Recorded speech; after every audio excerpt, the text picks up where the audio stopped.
So, hi Benny, good to see you again. Eva, And this is what twice in a month? yeah, there are two different topics, but they are actually complementing each other pretty well because when you think it through, every enterprise is operating across the globe, operating in the country, but also running globally. So we talked the topic of localization, but every enterprise has also employees.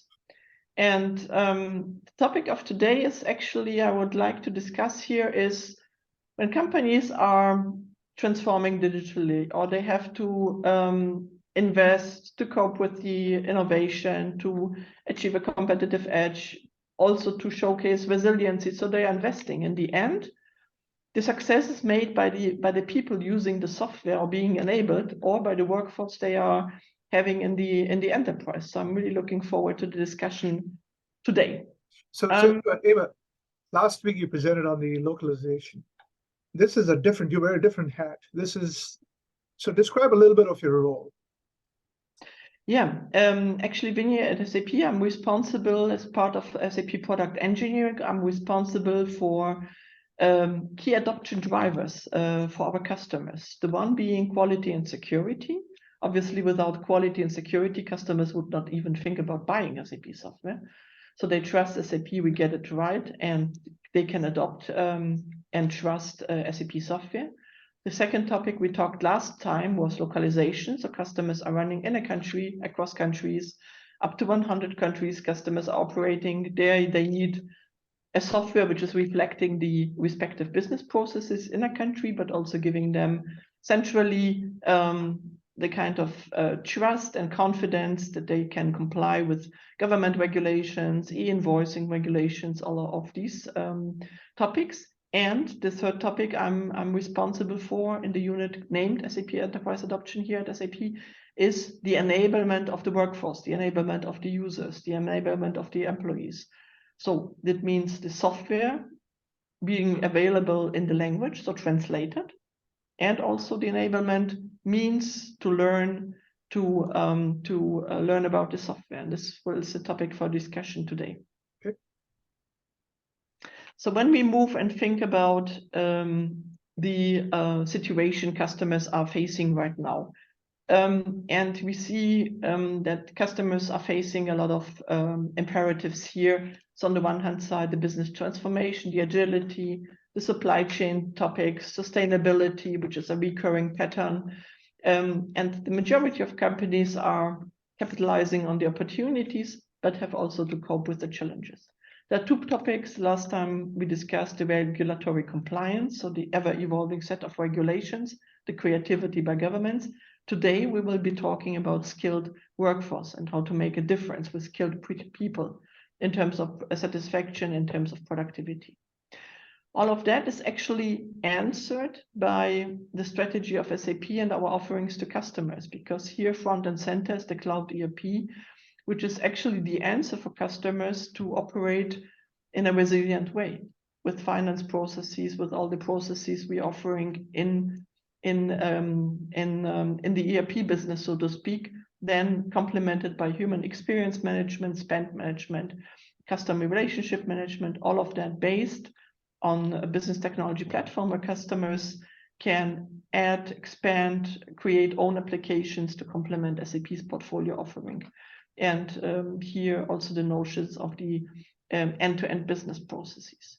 Let me frame the topic a little bit, because the topic of skill development is going on for quite a while. It has been really fueled by COVID, but it comes not only with a tactical perspective, but a very strategic perspective. We talked a lot about new business models, process innovation, intelligent technologies. This is actually also driving the need to reskill and keep the workforce with skills up to date. We see here that more than 1 billion jobs will be transformed, that their companies are saying by 2025, 50% of the workforce will need reskilling. But what does it mean? What is the success? When companies are investing the right amount into skill development, the transformation success is 3 times higher. And we did a study with 921 customers where we were asking how much learning is enough. So we were asking SAP customers. And they said, on average, when they look across their employees in SuccessFactors, Ariba, and also SAP S/4HANA, when they have the right amount of enablement, they are by 50% more productive. So their business performance is increasing, and they are by 15% more satisfied, which is contributing obviously to success of the company. We talked about one thing I want, as you go through this, when we talk about workforce anymore, in some companies only 20% are on the payroll, right? You have systems integrators, you have outsourcers, you have contract labor. So when is your focus only on people who are hired by your customers, or also the employees of Deloitte, employees of Google? Because quite often the quality of skills is not in control of the customers. They expect Deloitte and so on to have the right skills, and often they don't, right? So what is your focus? The whole ecosystem, or mostly on the internal customers? Yeah, actually, when you and the question is really spot on, because on average, I have seen a statistic. On average, a company has 42% of the workforce is external workforce. When they are not only having own employees, but really employees, third-party employees, contingent workforce, so to speak. Oh, someone like Apple is only 5% on the payroll. Yeah, 42% are coming on average from external. Yeah. And when they are, well, companies are investing and enabling their employees, but then when they are working, and I'm thinking about our business here, when we are hiring a third-party workforce, we are interested in their very quick, seeing them being productive. So we also have to onboard them very quickly and provide them with company-specific enablement, with company-specific procedures, processes, whatever, that they can be quickly productive. And therefore, the focus is not only on own employees by the company, but also on contingent workforce, people hired to help out, let's say. Okay. When we look at the topics and the skills, so what are the skills we are talking? And here, we're just coming out of Davos. You see here the top skills required for 2025. Obviously, some key capabilities with regards to analytical thinking, problem solving in different complexities, creativity, leadership, these type of skills, translating this into a, let's say, more SAP type of business context. We are talking here and seeing three different dimensions. Obviously, there is a need to enable in terms of business skills. So the knowledge about the industry processes, the data science, the business model innovation, change management, SAP S/4HANA with all the innovation it brings. But this is not enough. We are talking transformation to the cloud. We are talking cloud technology. So with that, we are talking artificial intelligence. We are talking data management. We are talking cloud as such. We are talking analytics, security, integration, but also terms of user interface and respective development.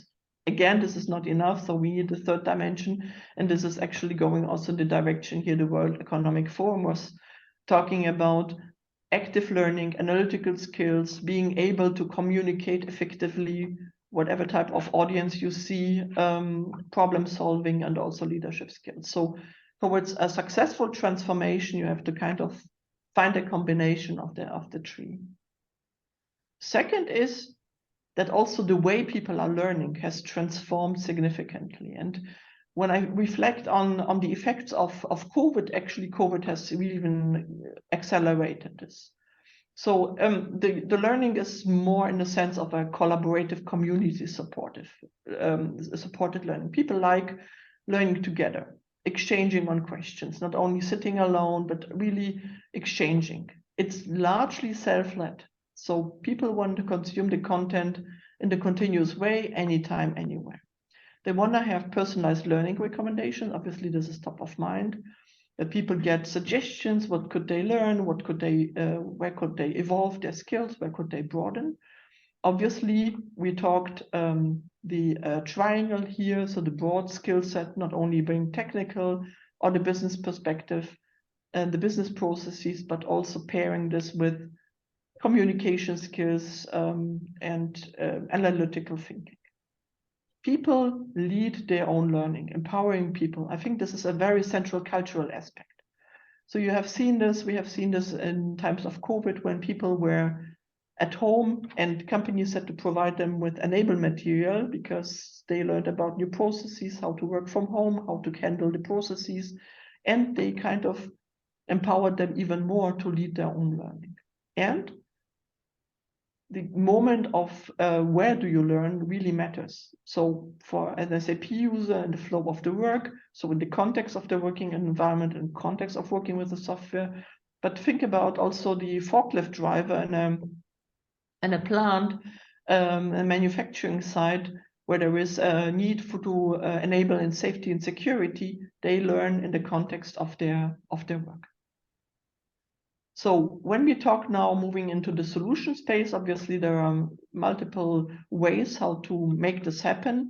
And we are talking here first the topic of the digital adoption solutions. So employees are using a lot of different software throughout the day. So what is the platform where they can access the material?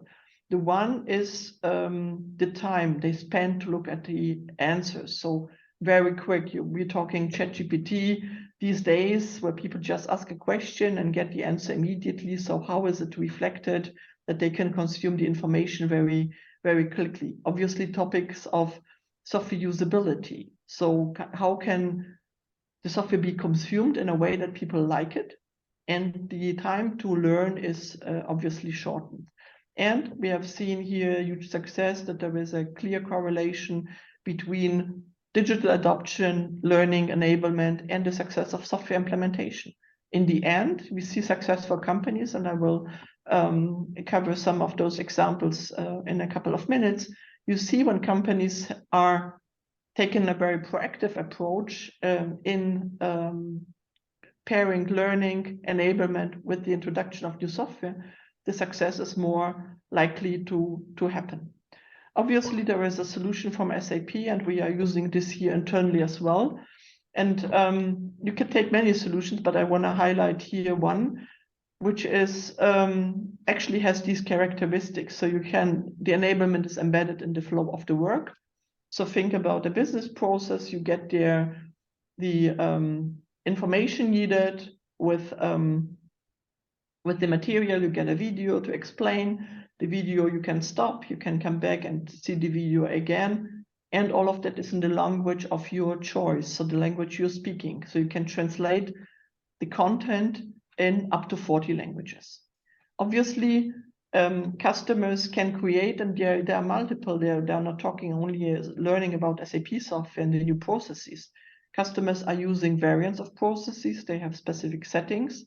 So they want to provide the information to their people to learn about their company specifics and also about any domain. So it can be learning about soft skills, learning about COVID, hygiene regulations, whatever type of information they want to share with their people, they can create the material and deploy it to the people.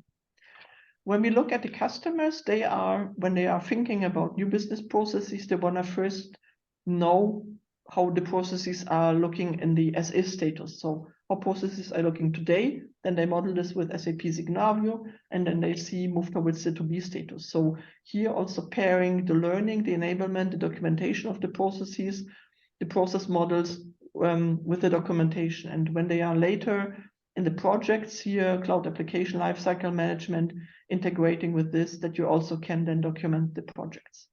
I mentioned the topic of language, which is here very important. We are supporting up to 40 languages. And obviously you talked about it a little bit earlier, Vinny, that there is not only my own employees, our own employees in the company, but also third-party contingent workforce to be enabled. And customers do have heterogeneous landscapes. They have many tools, learning management systems, content management systems that they want to also integrate and combine the information and kind of see what is the information across. And they can scale via partners. So enabling partners to carry the implementation, scaling through the enterprise. So these are some of the characteristics. I want to now talk some customer cases because they are pretty telling. Let me start with Leckerland, a retailer here in Germany. And what they did very well is a concept of a key user.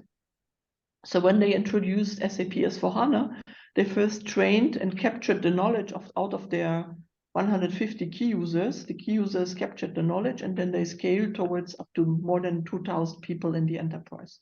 So this is a concept of a key user which worked really, really well. We talk here market-leading power tools manufacturer integrating with SAP Signavio. So they connected the process flow in the as-is and to-be status with these enablement, and they made it really nice also to start the communication of the change of the business processes to their employees. So they did interactive simulations, videos, documentation, and this was all very engaging, not only saying this is kind of a Word document or PDF file, you read it, here are 5 questions.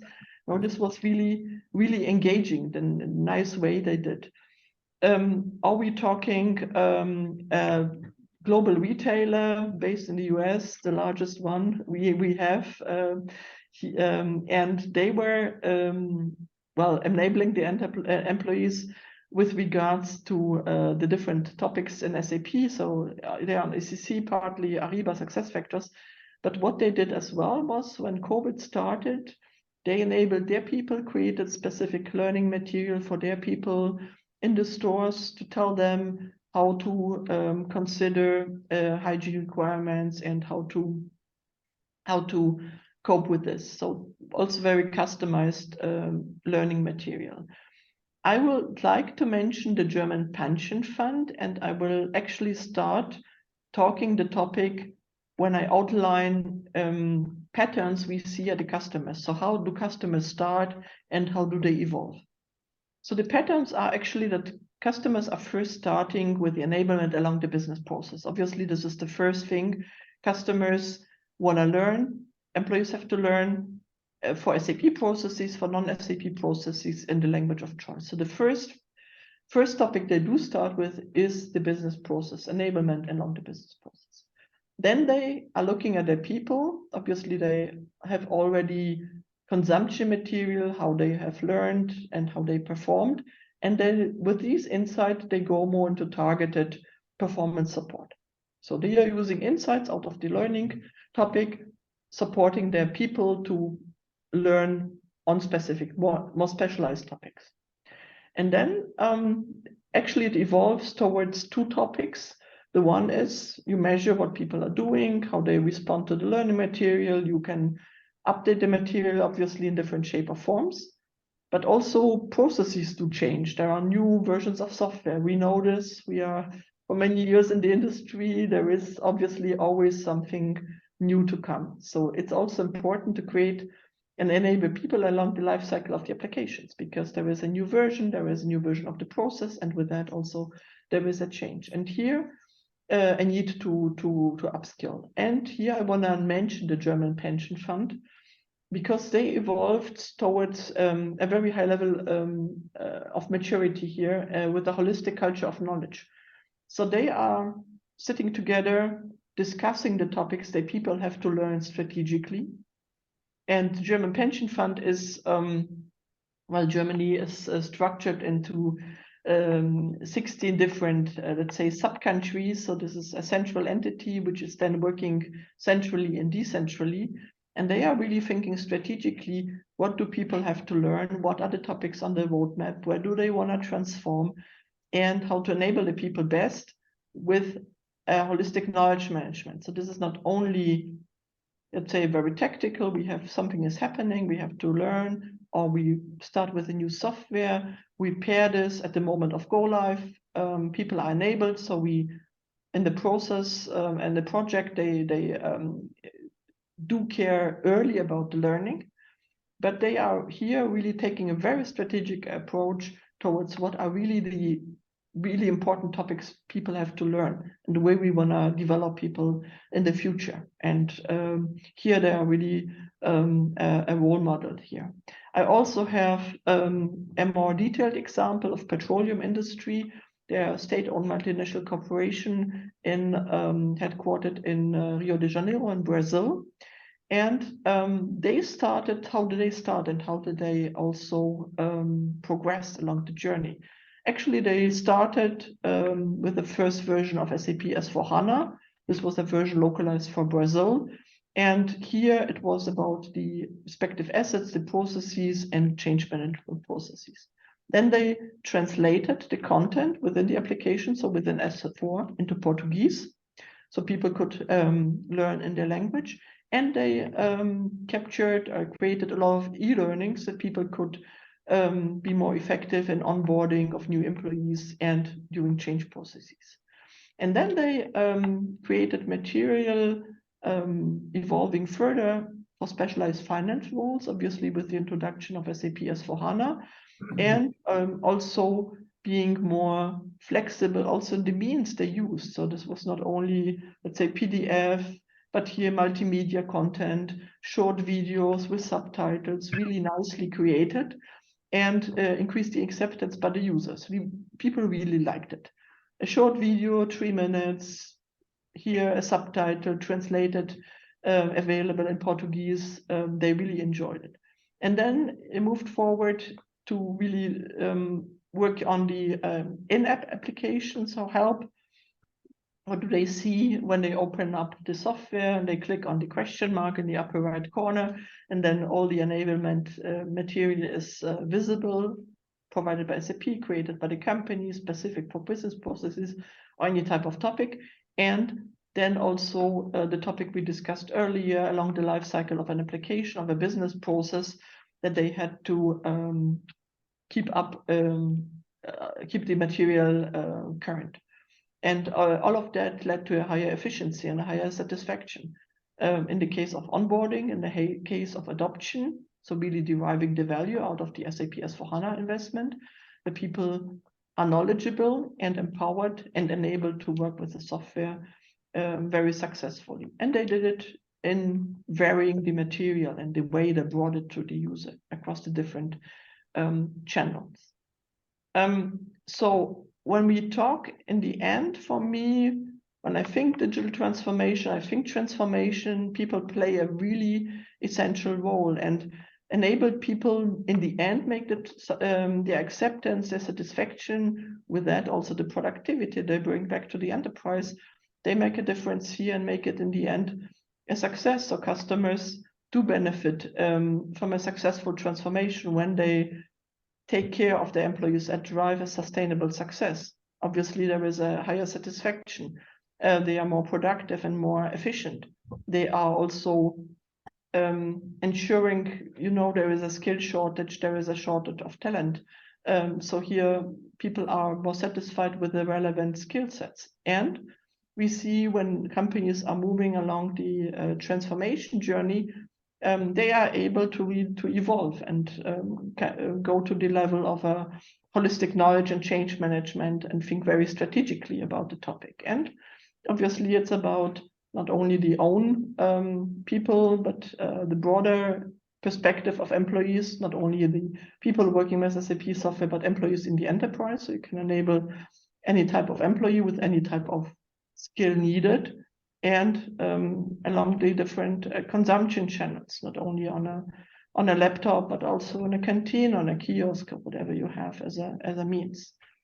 So with that, I would like to conclude here. And Eva, so this is such a big, clearly enablement, individual training makes a lot of sense, but you're talking about big organizational change.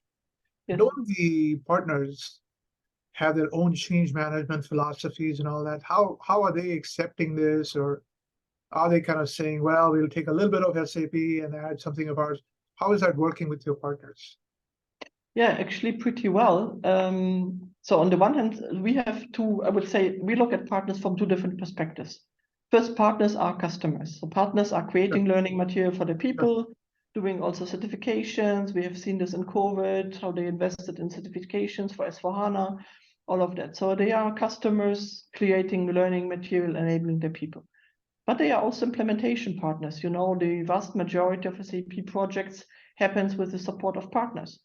So there is, from an SAP perspective, a very successful partner-managed cloud, we call this way, a management model that partners create the learning material for their customers when they are delivering a project. So they can also bring in the knowledge of the business processes and create the learning material to enable the people. This is then part of the implementation project. Yeah. So for me, partners are really strategic out of these two perspectives here.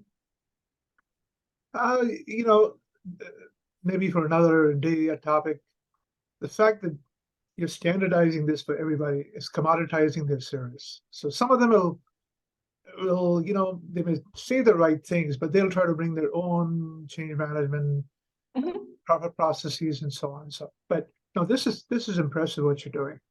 Thank you. And actually, this is the intent, that you don't only consume what is provided by SAP, but every company has dedicated processes, something people want to learn, and also dedicated topics. And I think you can really start along the business process and then evolve. You can scale via the key users. You can have the transformation being paired with the enablement. So at the moment of go live, people are not surprised when they come on the Monday morning to the office. They know the new software and they like it from the beginning. So they are not just clicking around. I'm not confused. I do not know. They are really productive from the very beginning when the transformation or the migration has happened.